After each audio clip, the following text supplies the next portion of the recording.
The girl's body was never found. Only her shoes were by the riverbank, next to a cracked calabash. People say they still hear her crying near the palace when the moon is full. But no one dares to go near. Umwama was not a big village. It had 2 long roads, 3 streams, and 1 market square. The people were farmers and palm wine tappers. Life was hard, but there was peace, until Obianuju became king. Obianuju was not born into royalty. The old king had died without a son, and Obianuju, a warrior who helped fight off raiders from the north, was chosen by the elders. People clapped when he became king. They didn't know who he really was. At first, he ruled with strength. Then with greed. Then with fear. He took whatever he wanted: land, food, women. If you refused, the guards came at night. One man who said no was found with a snake tied around his neck. The villagers whispered. The elders stayed silent. Everyone feared him, but no one challenged him. Now, in this same village, lived Nneka. She was 18. Her father had died long ago, so she lived with her mother in a small mud hut close to the stream. They sold fried plantains and roasted yam in the market. Nneka was soft-spoken, neat, and quick to smile. But her eyes were sharp, and she was not easily fooled. She had only one heart, and she gave it to Ikena. Ikena had lived in the city. He came back with a little money and plenty of dreams. He wore clean sandals and had a way of looking at Nneka like she was the only person in the whole village. He was already building a small house with his own hands. He told Nneka's mother that he wanted to marry her daughter before the next yam festival. Everything was good, until the king noticed her. It started small. The king sent his guards to buy plantains. They paid double. Then came again the next day. And the next. One afternoon, one of the guards leaned close to Nneka and whispered, "The king said you have fine legs." Nneka said nothing. She didn't laugh. She didn't smile. Ikena heard about it and grew afraid. He told Nneka they should run to another village. Nneka said no. "I haven't done anything wrong," she said.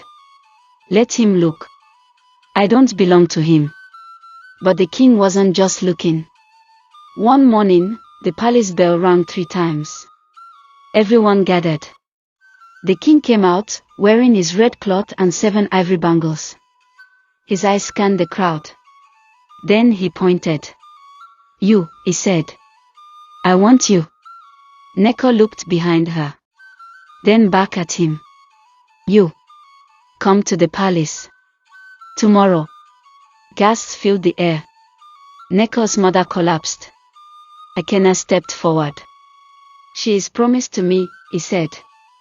The king smiled and turned to his guards. "Take him." They dragged Ikena away that night. Nneka screamed and begged, but no one helped her. They came for her the next morning. Nneka didn't cry. She stood tall. Her mother held her and cried into her neck, "Don't go, please. Don't go." Nneka whispered, "I will come back." But she didn't. People say the king kept her in the upper chambers. That he brought her food himself. That she spit in his face. That he beat her. That she refused to smile. That she called him a dog. Some say he loved her. Some say he cursed her. On the 3rd night, a loud scream came from the palace. Then silence. By morning, the river near the village had overflown. Fish swam onto the paths. Trees near the palace shed their leaves. At dawn, a child found Nneka's shoes by the river bank. Beside them was a cracked calabash filled with dark water. Nobody. No note. Just silence. Her mother ran into the stream until the water covered her head. The women dragged her out. The king said nothing. He sat in his chamber and stared at the wall. Then things got strange. The palace guards heard crying at night. One said he saw Nneka walking through the garden with no feet. Another said he woke up to find her sitting beside him, eyes open and full of blood. One by one, the king's men started to leave. Drums played by themselves. Food spoiled before it was cooked. Chickens refused to enter the palace gate. One guard ran mad, naked, shouting. She said her heart still bounds. The king stopped eating. He told the chief priest, "She is here. Every night. I see her." The priest entered the palace to bless it.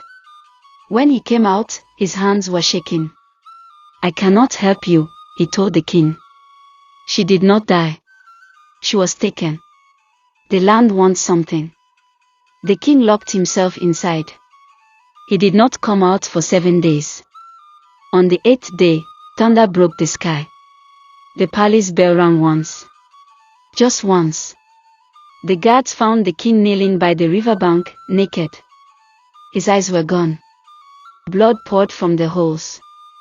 He was smiling. No one touched him. He was buried that same day behind the palace. But no grass ever grew on his grave. Animals walked around it. Even ants refused to crawl across it. Ekena was never seen again.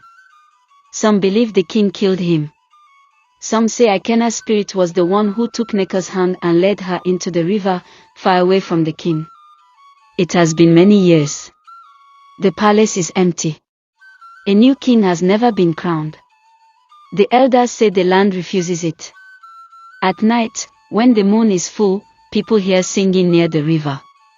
Some say it's Neka. Some say it's the king, still searching for her. Some say it's both of them, trapped in something no one understands.